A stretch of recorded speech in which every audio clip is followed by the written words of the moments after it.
Assalamualaikum warahmatullahi wabarakatuh. I have been teaching content writing for the last 1 year. I am working as a content writing for the last 3 years, and I'm also working as a social media manager for different platforms.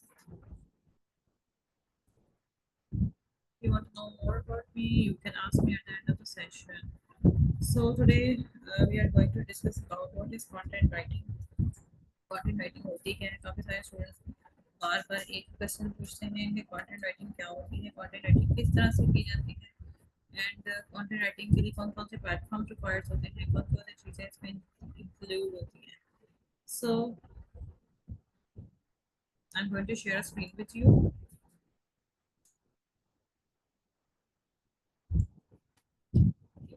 I hope my voice is audible to you.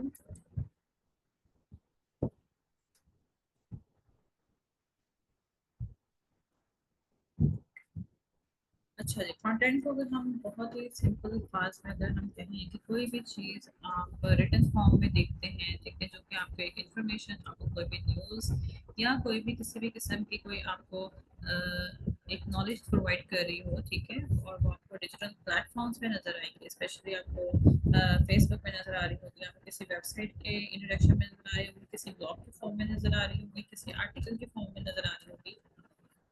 That is basically the content. ठीक है, अब content को जब हम देख लेते हैं, ठीक है, हम समझ लेते हैं कि कंटेंट को हम सिंपली अल्फाज में ये कहते हैं कि रिटन फॉर्म में या रिटन तहरीर जो भी आपको एक रिटन फॉर्म पे ऑनलाइन प्लेटफॉर्म पे नजर आए, इसको हम कंटेंट कहते हैं.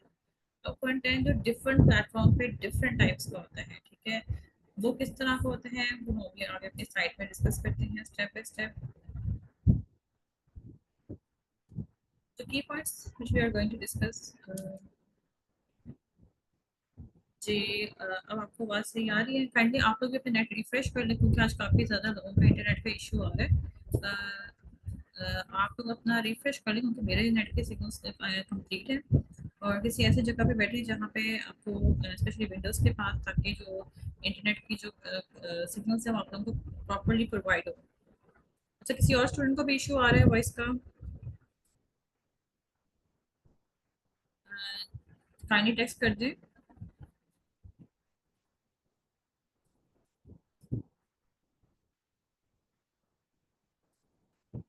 नाउ टेल मी प्लीज, आपको इशू तो नहीं है? आ रही है आपको आवाज़?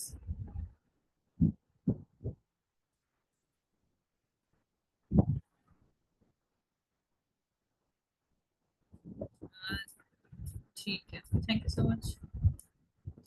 चलिए, की points which we are going to discuss in our session, ठीक है, कि कंटेंट राइटिंग करने का मकसद क्या होता है. बेसिक कंटेंट के बारे में एक बहुत ही फेमस किस्म का एक इडियम है, ये डायलॉग है, इसको कहते हैं कंटेंट इज द किंग. ठीक है, कंटेंट तमाम जो मार्केटिंग की फील्ड्स है ना, ठीक है, डिजिटल प्लेटफॉर्म्स की जो फील्ड्स है उनमें कंटेंट जो है वो किंग है. ठीक है, क्यों? क्योंकि जो भी हम कोई चीज़ देखते हैं वो उसमें आपकी हर चीज़ के अंदर कंटेंट एक बहुत ही वाइटल रोल प्ले करता है. क्यों? ये क्यों? रीजन क्या है कि हर चीज में आपको कंटेंट नजर आएगा, either in the form of knowledge, either in the form of article, either in the form of blog, either in the form of social media post. किसी भी फॉर्मेट में आपको कंटेंट जो है नजर आएगा. ठीक है, अब कंटेंट के बारे में जो की पॉइंट्स हैं हम पहले वो डिस्कस करते हैं. ठीक है, okay, what is digital content writing, what are the types of content writing, what does content writing requires, ठीक है, how to write a content, what are benefits of content writing, क्या फायदा है, क्यों content writing करनी चाहिए. and one more thing I will add here, okay, what which are the platforms where content writing could be done. ठीक है, कौन कौन से ऐसे प्लेटफॉर्म्स हैं जहाँ से आप अपना एज अ कंटेंट राइटर की जर्नी को किक स्टार्ट कर सकते हैं. So let's start without wasting any time. ठीक है, व्हाट इज डिजिटल कंटेंट. ठीक है, डिजिटल कंटेंट क्या होता है, कंटेंट राइटिंग क्या होता है, जो लोग पढ़ते हैं उनको कंटेंट राइटर्स कहा जाता है. ठीक है, और जो हम इस वक्त देख रहे हैं हमारे स्क्रीन के ऊपर, दैट इज द कंटेंट. ठीक है, it is an art of creating engaging and informative content for online platforms. ठीक है, इस क्या है बेसिकली, ये एक आर्ट है जो है, जो आपके और आपके ऑडियंस के दरमियान एक रिलेशन बिल्डअप करता है। कैसे करेगा भाई? एक आप अच्छा सा कंटेंट लिखेंगे, ठीक है, आप लिखते हैं कंटेंट के how to start your YouTube channel in 2024, ठीक है, आपने ये एक अपनी हेडिंग बना लिया, टाइटल बना लिया, ठीक है, उसमें कहेगा आप कंटेंट लिखेंगे कि कौन कौन से ऐसे प्रोसेसेस होते हैं या ऐसे स्टेप्स इन्वॉल्व होते हैं जिनको हम फॉलो करते हुए अपने यूट्यूब चैनल को हम बना सकते हैं। आप स्टेप बाय स्टेप अपने पढ़ने वालों को गाइड करते हैं, उनको सोल्यूशन प्रोवाइड करते हैं, उनको प्रोस एंड कॉन्स बताते हैं उसके, और दैट्स इट, ठीक है। अब उसको हमने कितना एलैबोरेट करना है, कितना नहीं करना है, कैसे हमने उसके बारे में फर्दर रिसर्च करनी है, कौन कौन से उसके कॉपीराइट्स इंक्लूडेड होते हैं, each and everything you have to write in your content, ठीक है। अब जब पढ़ने वाला रीडर आपके कंटेंट पे आएगा तो ऑब्वियस सी बात है, ठीक है, उसके पढ़ने से, ठीक है, आपकी जो उसकी जो ट्रैफिक आपकी वेबसाइट पे आएगी आपका कंटेंट पढ़ने के लिए, उससे आपके कंटेंट के व्यूज बढ़ेंगे, ठीक है। व्यूज बढ़ते हैं, जितनी मार्केटिंग ज्यादा होती है, जितने व्यूज ज्यादा होते हैं, उतने ही पब्लिकली आपकी जो एसईओ रैंकिंग होती है गूगल पे वो बढ़ती जाती है। तो उसका फायदा आपको ग्रेजुअली होता है, और वो आपका आर्टिकल के जो है वो जो इम्प्रेशंस है वो बढ़ जाते हैं बहुत ज्यादा, ठीक है। आप जब बढ़ते हैं मार्केट में, आपके व्यूज बढ़ते हैं, तो ऑब्वियस सी बात है आपकी डिमांड भी बढ़ना शुरू हो जाती है। शबीना, बाकियों को तो कोई इशू नहीं आ रहा, बाकियों का वॉइस क्लियर है। आप अपना इंटरनेट कनेक्शन काइंडली चेक कर लें। और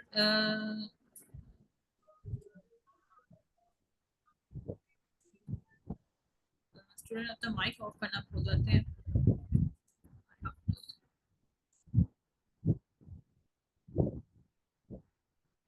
आप ही कंफर्म कर लें।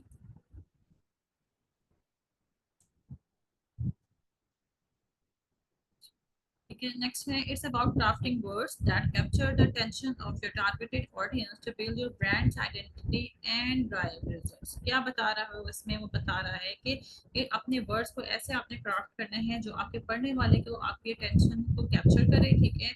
और जो टारगेटेड ऑडियंस है, टारगेटेड ऑडियंस से मुराद यहाँ पे वो रीडर्स होते हैं या वो ऑडियंस मुराद होती है जो आपके आर्टिकल पढ़ने में इंटरेस्टेड होती है, ठीक है, या आपको कंटेंट पढ़ने में इंटरेस्टेड होती है, ठीक है।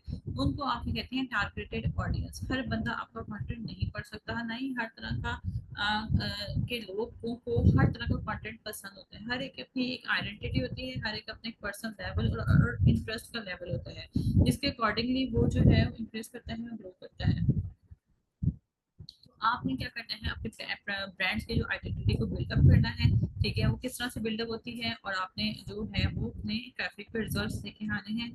जो आपके ऑडियंस आपकी ट्रैफिक पे आ रही होती है, जो ऑडियंस आपकी ट्रैफिक पे आपकी वेबसाइट पे आ रही होती है, ऑटोमेटिकली आपके लिए जो है वो आपकी सॉरी आपकी जो है वो ब्रांड्स की जो आइडेंटिटी है वो उसको इंक्रीज करेगी, और आपके लिए जो है वो रिजल्ट प्रोवाइड करेगी। इसको हम डिटेल में हम अपनी जो मार्केटिंग की हमारी क्लास होती है हम उसमें देखते हैं कि किस तरह से हम इस चीज़ को डिस्क्राइब करते हैं कि किस तरह से ट्रैफिक आपकी वेबसाइट पे आएगी, क्या क्या प्रोसीजर्स होते हैं, क्या क्या स्टेप हमें फॉलो करने होते हैं।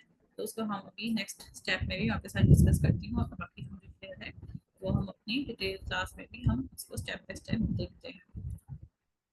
अच्छा जी, अब हम यहाँ देखते हैं कि what are the types of content writing. Types कौन कौन कौन सी होती है कंटेंट राइटिंग की, ठीक है। एक तो बेसिकली दो टाइप के कंटेंट हम यूजुअली देखते हैं। नंबर वन जो हम देखते हैं, ठीक है, हमें वो एक इंफॉर्मेटिव कंटेंट होता है, ठीक है, मार्केट में। दूसरा होता है अफिलिएट कंटेंट, ठीक है, वो कंटेंट जो बेसिकली सिर्फ और सिर्फ अर्निंग के पर्पज के लिए लिखा जाए, ठीक है, वो होता है अफिलिएट कंटेंट। जो कंटेंट आपको एक इन्फॉर्मेशन, नॉलेज या किसी किस्म की न्यूज़ डिलीवर कर रहा होगा, वो एक number one type of content होता है जो यूजुअली हमें 60 to 70% तक हमें नजर आ रहा होता है। जबकि जो दूसरा कंटेंट है अफिलिएट कंटेंट या प्रोडक्ट रिव्यू कंटेंट जो होता है वो हमें 30 to 70% के अराउंड नजर आ रहा होता है। क्यों? क्योंकि वो बेसिकली अर्निंग के पर्पज से लिखा जाता है। वो हम किसी ना किसी मार्केटर या किसी ना किसी बिजनेसमैन के किसी ना किसी प्रोडक्ट के लिए हम लिख रहे होते हैं। जैसे कि अगर मुझे कोई कंटेंट मिलता है कि राइट अ कंटेंट फॉर एक मोबाइल है, ठीक है, एक मोबाइल है या फिर आईपैड कह लें आप, ठीक है, आईपैड के लिए मुझे कंटेंट लिखना है, तो ऑब्वियसली बात है आईपैड मेरा तो नहीं है ना, आईपैड तो मैंने किसी से किसी का है, किसी कंपनी का है, किसी ब्रांड का है, ठीक है, वो डिफरेंट हो सकते हैं, वो एप्पल का भी हो सकता है, वो सैमसंग का भी हो सकता है, वो मल्टीपल ब्रांड्स का हो सकता है, ठीक है। उन्होंने मुझे हायर किया कि आप मेरे लिए कंटेंट लिखिए, ये मेरा एक प्रोडक्ट है, इसके ऊपर आपने कंटेंट लिखना है। जैसे कि हम अपने जब से हम छोटे होते हैं अपने सब्जेक्ट्स में, या हम क्लासेस लेते हैं ना कि मेरी आप बीती, ठीक है, उससे आप इसको चीज़ को अंडरस्टैंड करें कि आपने उसके बारे में ईच एंड एवरीथिंग लिखनी है कि कंपनी के बारे में, हमने जो टैबलेट लिया था या आईफोन है मेरे पास, जो भी है आपके पास डिवाइस, वो उसको कब से था, ठीक है, वो उसके क्या क्या फीचर्स हैं, उसके क्या क्या स्पेसिफिकेशंस हैं, ठीक है, उसके pros and cons, each and everything आपने उसमें एलैबोरेट करके उसमें आपने मेंशन करना है, ठीक है। अब ये जो टाइप का मैंने कंटेंट लिखा, दैट इज अफिलिएट कंटेंट, ठीक है। इसको लिखने से क्या फायदा होगा कि, और लिखने के बाद जो है मैंने जिसका के लिए मैंने कंटेंट लिखा है उसकी वेबसाइट का या उसके ब्लॉग का लिंक मैं अपने अपनी वेबसाइट के ब्लॉग के नीचे या अपने वेबसाइट के कंटेंट के नीचे लाकर लिख देती हूँ। क्यों? क्योंकि जब ऊपर से अगर एक रीडर ये आर्टिकल आकर नीचे मेरा आर्टिकल पढ़ेगा, ठीक है, और मोस्ट प्रोबेबली चांस है कि वो इस आर्टिकल लिंक को भी क्लिक करके नेक्स्ट पे जाएगा पढ़ने के लिए, आइदर के नेक्स्ट कॉल टू एक्शन का बटन क्या चीज है, ठीक है। आइदर का मैंने इस पर लिखा हुआ है कि लर्न मोर, आइदर इसमें मैंने लिखा हुआ है कि शॉप मोर, या ऐसा भी लिखा हुआ है कि want to know more, want to read more, तो क्या उसको जो भी कॉल टू एक्शन मैंने वहां पे मेंशन किया हुआ है वो उसको क्लिक करेगा और ऑब्वियसली बात है वो उस वेबसाइट पे चला जाएगा। अब जब वो जो रीडर जब भी जो भी ऑडियंस मेरी वेबसाइट पे आई है वो क्लिक करने के बाद उनकी वेबसाइट पे गई है, ठीक है, नंबर ऑफ क्लिक्स जो है वो आपके लिए एक कमीशन बनाएंगे, ठीक है। अगर उससे परचेजिंग हो जाएगी तो परचेजिंग का कमीशन जो है वो आपको भी होगा, और जो वो आपकी वेबसाइट से वहां पे गया है, ठीक है। इसी तरह इस चीज को हम इस तरह भी अंडरस्टैंड कर सकते हैं कि डिफरेंट लोग, डिफरेंट ब्रांड्स, डिफरेंट मार्केट में डिफरेंट डिफरेंट जो स्टोर्स होते हैं उसमें पड़े होते हैं, जैसे पेप्सी का ब्रांड हो गया, ब्रिंडा का हो गया, कोको कोला का हो गया, ठीक है। ये लोग अपनी डिस्ट्रीब्यूशन डिफरेंट डिफरेंट स्टोर्स पे रखते हैं, डिफरेंट डिफरेंट स्टोर्स पे रखते हैं। तो डिफरेंट स्टोर पे रखने से ये होता है कि जब डिफरेंट लोग आते हैं वो डिफरेंट स्टोर से डिफरेंट जगह परचेसिंग करते हैं, ऑब्वियस सी बात है जहाँ से वो शॉपिंग करते हैं तो उसका फायदा और बेनिफिट स्टोर्स वालों को भी होता है और जो ब्रांड सेल हो रहा होता है उसको भी होता है। तो होपफुली इस चीज़ को आप इस चीज़ से अंडरस्टैंड कर गए होंगे। बाकी जो फर्दर टाइप्स हैं वो हम यहाँ देखते हैं। तो basic types we are going to discuss here. हमारे पास नंबर 1 पे आता है ब्लॉग आर्टिकल, ठीक है, या ब्लॉगिंग इसको हम कहते हैं। जो लोग ब्लॉग लिख के अर्निंग करना चाहते हैं उनको ब्लॉगर्स कहा जाता है, और जो इस टाइप की कंटेंट राइटिंग होती है उसको ब्लॉगिंग कहा जाता है। Basically it's also a part of website but it is a सब पार्ट ऑफ वेबसाइट, ठीक है। नेक्स्ट पे हमारे पास होता है सोशल मीडिया पोस्ट आ जाती है। सोशल मीडिया पर भी पोस्ट मतलब डिफरेंट तरह की होती है, क्योंकि कुछ इन्फॉर्मेशन से रिलेटेड होती हैं, कुछ न्यूज़ से रिलेटेड होती हैं, कुछ आपके पास जो है वो इन्फॉर्मेशन से रिलेटेड होती है। तो डिफरेंट तरह की न्यूज, डिफरेंट तरह की पोस्ट का डिफरेंट तरह का रोल होता है, ठीक है। आगे नेक्स्ट में आपके पास आता है प्रोडक्ट रिव्यू आता है। प्रोडक्ट रिव्यू मैंने अभी आपको ऊपर भी बताया कि प्रोडक्ट रिव्यू आर्टिकल्स और अफिलिएट आर्टिकल्स जो है वो बेसिकली किस टाइप के होते हैं, ठीक है। हम वो लिखते हैं बेसिकली अर्निंग के पर्पज से लिखे जाते हैं, उससे डायरेक्ट अर्निंग होती है और मार्केटिंग भी हो जाती है उनकी, ठीक है। नेक्स्ट हमारे पास है वेबसाइट कंटेंट होता है। वेबसाइट इज बेसिकली बहुत सारे वेबसाइट्स हैं, ठीक है, डिफरेंट तरह की हो सकती है। कोई ट्रैवलिंग की वेबसाइट हो सकती है, कोई आपकी फूड से रिलेटेड हो सकती है, फूड एंड क्विजीन से रिलेटेड हो सकती है, कोई आपकी होटलिंग से हो सकती है, मार्केटिंग से हो सकती है, माइक्रो टैक्स से हो सकती है, मैक्रो टैक्स होती है। There is a vast field. बहुत से लोग आजकल तो फाइव वेबसाइट काम दुनिया में होता ही काम वेबसाइट से है, ठीक है। स्टार्टिंग ही आपको किसने बिजनेस की वेबसाइट्स होती है, then further they move on. Next हमारे पास है कॉपी राइटिंग, ठीक है। कॉपी राइटिंग हम इसका डिस्कस कर लेते हैं।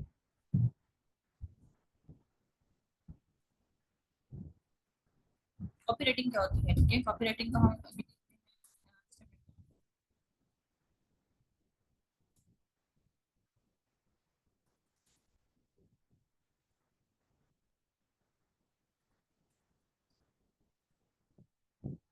कॉपी राइटिंग, ठीक है। कॉपी राइटिंग क्या चीज़ होती है? Copywriting is the most famous and very easiest way of earning while doing the content writing, ठीक है। कंटेंट राइटिंग एक बड़ा अमेजिंग पार्ट होता है जिसको हम यहाँ पर डिटेल में इवैल्यूएट करते हैं कि कॉपी राइटिंग क्यों की जाती है। Copywriting is basically called ad writing, ठीक है। एड्स लिखते हैं बड़े बड़े, ठीक है। अब आपने सोशल मीडिया पे वेबसाइट में जब हम कंटेंट लिखते हैं तो ऑब्वियसली बात है उनके लिए हमने एक एड्स भी रन करने होते हैं, ठीक है। डिफरेंट तरह के लोग, कोई ऐसे वेबसाइट का कंटेंट लिख लिया, कोई ब्लॉगिंग करेगा, कोई सोशल मीडिया पोस्ट लिखता है में इंटरेस्टेड होता है, कोई सिर्फ प्रोडक्ट रिव्यू लिखता है बैठ के, ठीक है। अगर कोई जिसमें बहुत ही मल्टी टैलेंटेड है वो सबके सब काम कर लेते हैं, ठीक है। जो कॉपी राइटर्स हैं वो कॉपी राइटिंग ही करते हैं, और वो उसमें आपको कॉल टू एक्शन बटन आते हैं डिफरेंट तरह के, आप जो है वो एड्स दिखते हैं, उससे भी अर्निंग करते हैं। तो ये different types of content writing है। इसकी फील्ड तो बहुत वास्ट है, बेसिक एडवांस में आ जाती है। हमारे पास ईमेल मार्केटिंग आ जाती है, उसमें हमारे पास एडिटिंग आ जाती है, रिव्यू राइटिंग आ जाती है, और भी बहुत सारी फील्ड्स हैं जो आती हैं, लेकिन हम यहाँ पे बेसिक को ही डिस्कस करेंगे, ठीक है। What does content writing requires? Content writing, ठीक है, अंडरस्टैंडिंग,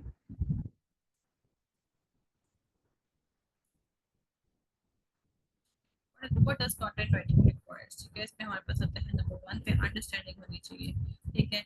नोइंग ऑडियंस, ठीक है। अंडरस्टैंडिंग से क्या मुराद है, ठीक है। आपको कोई भी नीश दी गई है, कोई टॉपिक दिया गया है, ठीक है, आपको पता नहीं है कि मैंने उसमें क्या लिखना है, ये टॉपिक की मुझे अंडरस्टैंडिंग नहीं है, क्योंकि एज अ ह्यूमन बीइंग हमें हर चीज़ का नॉलेज नहीं हो सकता। अल्लाह ताला ने बेशक हमें अशरफुल मखलूक़ात बनाया है, लेकिन उसमें हम पे इख्तियार है कि हम हर चीज़ को तख्लीक कर सकें या फिर रिसर्च कर सकें, ठीक है। हम देख सकें, ऑब्जर्व कर सकें कि दुनिया में क्या हो रहा है, कैसे हो रहा है, और किस तरह से होगा, ठीक है। इसी तरह से मतलब केस विज नीच, नीच हमें नहीं पता, कोई टॉपिक हमें नहीं पता कि उसमें हमने कैसे लिखना है, स्टार्ट कैसे करना है, कैसे होगा, तो उसका हमारे पास प्रॉपर एक रिसर्च का प्रोसेस होता है, जिसको हम रिसर्च करते हैं। रिसर्च करने के बाद हमें पता लगता है कि भाई इसमें आर्टिकल हम किस तरह से अपने आप को प्रोसीड कर सकते हैं, किस तरह से हम इसको अपने आप को लिखेंगे, इसमें आर्टिकल को लिखेंगे अपने बारे में, या जिस जो हमारे पास गिवन टॉपिक है उसके बारे में हम लिखेंगे, ठीक है। नीश का पता होना बहुत ज़रूरी है, उसके अलावा आप आर्टिकल के लिए फर्दर प्रोसीड नहीं कर सकते, ठीक है। नीश से अगर आपको क्लाइंट है, ठीक है, तो उससे भी पहले आपको अपने वर्ड काउंट का पता होना चाहिए, वर्ड काउंट कितने अल्फाज मैंने लिखने हैं, ठीक है। मुझे मेरा क्लाइंट है, उसने मुझे 1000 वर्ड्स का आर्टिकल दिया, तो मैंने अपने आर्टिकल को 980 पे राउंड ऑफ कर देना है, ठीक है। मुझे एक आर्टिकल दिया गया है कि आपने 2000 वर्ड्स का आर्टिकल लिखना है पर डे में, ठीक है। मैंने अपने आर्टिकल को 199 पे एंड कर देना है, या 198 पे खत्म कर देना है। I will not proceed it more than 2000 words, ठीक है। आगे फर्दर हम देखते हैं कि हमें अपनी ऑडियंस को कैसे पता होगा, ठीक है। अब एक टॉपिक है जिसमें हम डिस्कस करेंगे कि what are the benefits of using wheelchair, ठीक है। 10 proven benefits of using a wheelchair या डिजिटल व्हीलचेयर, ठीक है। मुझे टॉपिक दिया गया है डिजिटल व्हीलचेयर के ऊपर, आप एक टॉपिक लिखिए, ठीक है। और जो मैंने इस पे लिखा हुआ टॉपिक, तो I am going to discuss with you कि अब इसमें अपनी ऑडियंस के बारे में मुझे कैसे पता चलेगा, ठीक है। मेरी ऑडियंस किस किस्म की होगी, कौन कौन सी ऑडियंस इसमें आ सकती है, तो कि नंबर 1 जो मेरी अपनी मेंटालिटी कहती है कि भाई हमारे पास वो लोग आएंगे, ठीक है, जो डिसेबल होंगे, ठीक है। डिसेबल या तो वो पैदाइशी तौर पे माजूर होंगे, ठीक है। सेकंड नंबर पे आते हैं कोई एक्सीडेंटल केस जिनके साथ होगा, ठीक है, खुदा ना खास्ता की एक्सीडेंट हुआ होगा, वो आ जाते हैं, ठीक है। या थर्ड नंबर पे वो आते हैं जो कि एजिड होते हैं, ठीक है, उनको आर्थराइटिस है, उनको बोन्स का इश्यूज है, वो मूव नहीं कर सकते, उनका नी प्रॉब्लम्स है, एंड सो ऑन, ठीक है। ये 3 तरह की कैटेगरीज मैंने इसमें अपने ज़हन में बना ली कि मेरी ऑडियंस ऑब्वियसली बात है यही लोग हैं, यही इनको पसंद करेंगे, यही मेरे आर्टिकल देखने में इंटरेस्टेड होंगे, कि जो एक्सीडेंट हुआ होगा, जो पेशेंट्स होंगे, ठीक है, जिनको मूव करने में ठीक है मोबिलिटी का इशू आता होगा, ठीक है, ये लोग मेरे आर्टिकल को पढ़ने में इंटरेस्टेड होंगे, और मैंने इन्हीं को देखते हुए इस आर्टिकल के ऊपर अपना प्रॉस भी लिखना है, अपने कॉन्स भी लिखने हैं, और सारी की सारी उनको सजेशंस भी देनी है, ठीक है, क्योंकि यही मेरी ऑडियंस है। इसके अलावा बच्चे हो गए, यंग हो गए, बूढ़े हो गए, बहुत ज़्यादा मतलब टी जो मतलब थोड़ी सी एज के 40 से 50 के अराउंड होंगे, तो वो क्यों इंटरेस्टेड होंगे इस तरह के आर्टिकल्स पढ़ने में, ठीक है। रियरली मेरी ऑडियंस यही वाली है, ठीक है। अब मैंने जब भी अपना आर्टिकल लिखना है, तो मैंने इन लोगों को ही अपने जहन में रखते हुए अपने आर्टिकल को लिखना है, ठीक है। रिसर्च हम कैसे करते हैं, हम गूगल पे जाते हैं, डिफरेंट तरह की वेबसाइट्स खोलते हैं, वहाँ से हम इसको रिसर्च करते हैं कि हमने अपने आर्टिकल को लिखना कैसे है, ठीक है। हमारे आर्टिकल का राइटिंग स्ट्रक्चर क्या होना चाहिए, इसकी हम कंप्लीट नॉलेज होनी चाहिए, क्लैरिटी होनी चाहिए, ग्रामर टोन, ग्रामर का हमें पता होना चाहिए, ग्रामर में हमारा कोई मिस्टेक नहीं होनी चाहिए, और दो इसके लिए हमारे पास काफ़ी सारे टूल्स हैं जिनको हम यूटिलाइज करते हुए हम अपने जो है वो पंक्चुएशन और जो ग्रामर है उसको काफ़ी हद तक इम्प्रूव कर लेते हैं, ठीक है। हमारे पास टोन और वॉइस ऑफ जो जो टोन और वॉइस है, ठीक है, हमारी एक्टिव होनी चाहिए थ्रू आउट द आर्टिकल, ठीक है। हमें एसईओ फंडामेंटल्स का ध्यान रखना चाहिए। एसईओ पे मीन सर्च इंजन ऑप्टिमाइजेशन, ठीक है। दीज आर द कीवर्ड्स जिसको हमने अपने जहन में रखना होता है आर्टिकल करते हुए, ठीक है। कंटेंट और उसकी फॉर्मेटिंग करनी होती है और लास्ट में हमें इसकी एडिटिंग करनी होती है, ठीक है। ये सारे स्टेप्स को हमने फॉलो करते हुए अपने आर्टिकल को लिखना होता है और अपने आर्टिकल को हमने अमेजिंग बनाना होता है। और तो स्टार्टिंग में जब कोई न्यू स्टूडेंट आता है उसको काफ़ी सारे पॉइंट काफ़ी मुश्किल लग रहे होते हैं, लेकिन ग्रेजुअली ग्रेजुअली जब आप इन सब स्टेप्स को फॉलो करते हुए अपने 2 से 3 आर्टिकल लिखते हैं तो आपके अंदर कॉन्फिडेंस बूस्ट अप होना स्टार्ट हो जाते हैं कि I can do a content writing. मैं भी कंटेंट राइटिंग कर सकती हूँ, मैं कंटेंट लिख सकती हूँ, मैं अपने आप को इम्प्रूव कर सकती हूँ, ठीक है। जो लोग नहीं भी कंटेंट राइटिंग करना चाहते, ठीक है, कोई ग्राफिक की फील्ड में जाना चाहते हैं, कोई डिजाइनिंग की फील्ड में जाना चाहते हैं, तो उनके लिए भी कंटेंट लिखना बहुत जरूरी होता है, क्योंकि आजकल content with graphics is the most important thing that is going on today, ठीक है, नाउ डेज, ठीक है। इन्फोग्राफिक्स का बहुत ज्यादा मतलब दौर चल पड़ा है कि लोग इमेजेस के साथ कंटेंट पढ़ना ज़्यादा बेटर समझते हैं, ठीक है, इसको ज़्यादा अच्छे से अंडरस्टैंड करते हैं और इसी की जो है वो वर्थ भी ज़्यादा है। स्ट्रक्चर ऑफ द कंटेंट कैसा होना चाहिए, ठीक है। नंबर 1 हमारे पास आता है, ठीक है, हुक ऑफ द कंटेंट, ठीक है। हुक या हेडिंग या टाइटल जिसको हम कहते हैं, ठीक है, ये हमारे पास सबसे आई कैचिंग या अपीलिंग होना चाहिए, जो स्टूडेंट को या रीडर्स को या पढ़ने जो कोई भी ऐसी ऑडियंस हो अपनी तरफ मुतवज्जा कर सके। Like did you imagine yourself in 2035, did you, ठीक है, हाउ टू earn, ठीक है, how could you earn in 2024, ठीक है, how to start earning in 2024। तो इस टाइप के जो ठीक है आई कैचिंग, ठीक है, जो हेडलाइंस होती है ना, इनको हम जो है बेसिकली कहते हैं कि हमारी ये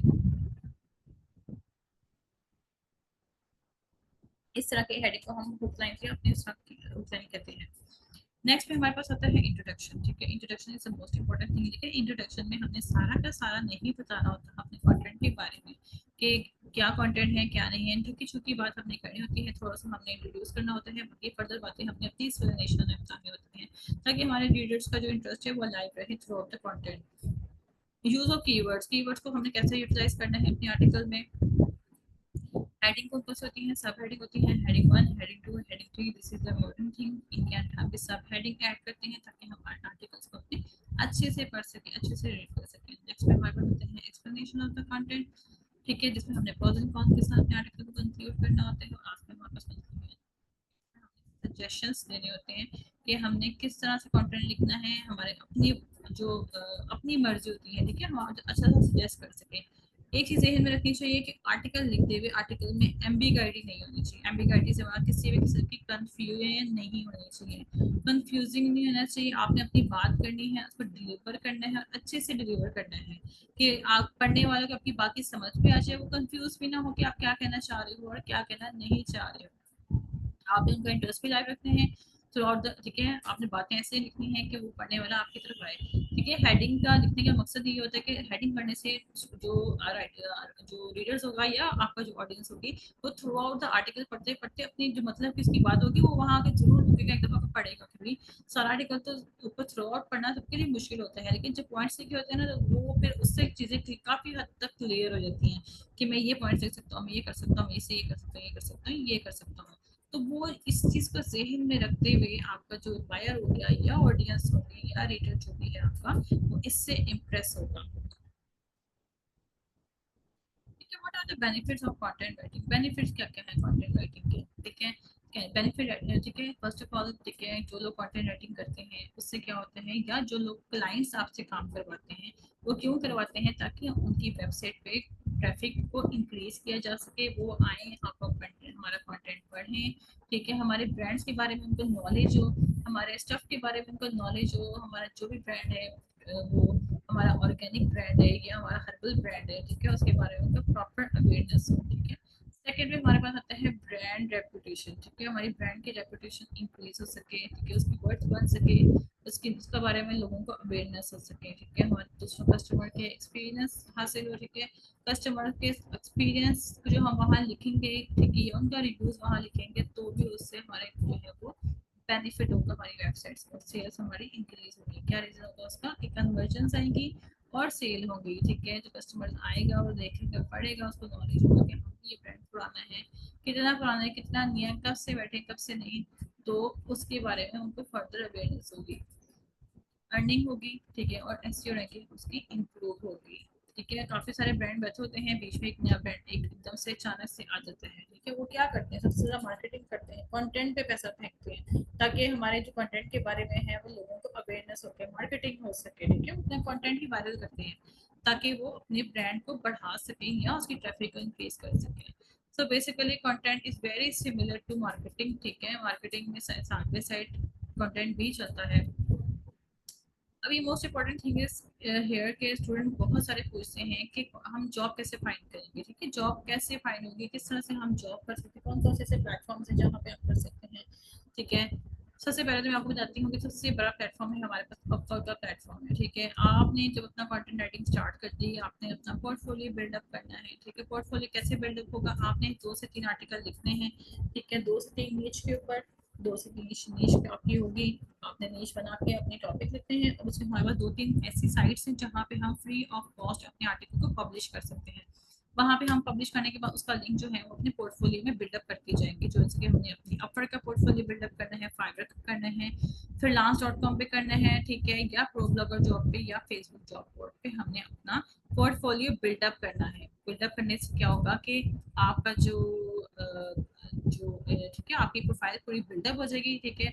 शुरू में आपको कुछ टाइम थोड़ा सा फ्री ऑफ कॉस्ट भी काम कर सकता है या वेरी लो कॉस्ट पे काम करना पड़ता है, ताकि आप एक अपना क्लाइंट्स का ट्रस्ट गेन कर सकें, ठीक है। ट्रस्ट गेन करने से होगा कुछ टाइम के बाद आपको अच्छी खासी अर्निंग डॉलर में स्टार्ट हो जाएगी। तो ये प्रोसेस काफी थोड़ा सा स्लो होता है, लेकिन ग्रेजुअली ग्रेजुअली आप इसमें अपने आप को पॉलिश करके इम्प्रूव कर सकते हैं, ठीक है। वर्क रिमोटली को मैंने मिस यहाँ पे इसलिए किया था कि वर्क रिमोटली क्या होता है कि लोकल क्लाइंट से आप काम ले सकते हैं, जैसे कि अभी आप किसी स्कूल में अदर टीचर जॉब कर सकती हैं, आप उनको पढ़ा सकती हैं कि स्किल्स को कैसे पढ़ाए जाते हैं, टीचिंग क्या चीज़ होती है, आप ये भी कर सकते हो। साइड बाय साइड आप क्या कर सकती हैं, आप एज अ रिमोटली काम कर सकते हैं, कोई लोकल क्लाइंट से आपको काम मिल सकता है, किसी रेफरेंस से आपको काम मिल सकता है कि मेरे लिए काम कर दो। आपके कोई कजन है या फिर कोई मतलब भाई वगैरह किसी कंपनी में काम करते हैं, तो उस उनके रेफरेंस से आपको काम मिल सकता है कि किस तरह से हमने कंटेंट लिखना है, कंटेंट राइटिंग क्या होती है, क्योंकि हर एक जो है वो कंपनी को कंटेंट राइटर की, डिजिटल मार्केटर की, वेब डेवलपर की, इन सारी तमाम की तमाम लोगों की ज़रूरत होती है अपनी कंपनी को रन आउट करने के लिए। Thank you so much, this was the whole session about content writing. किसी का कोई क्वेश्चन है तो आप मुझसे पूछ सकते हैं।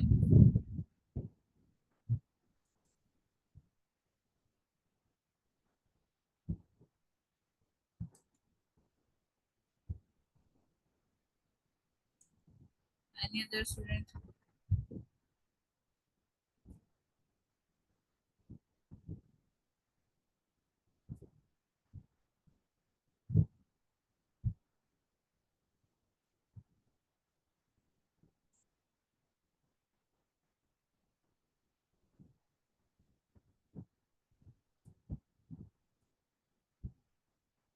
Thank you so much for your time.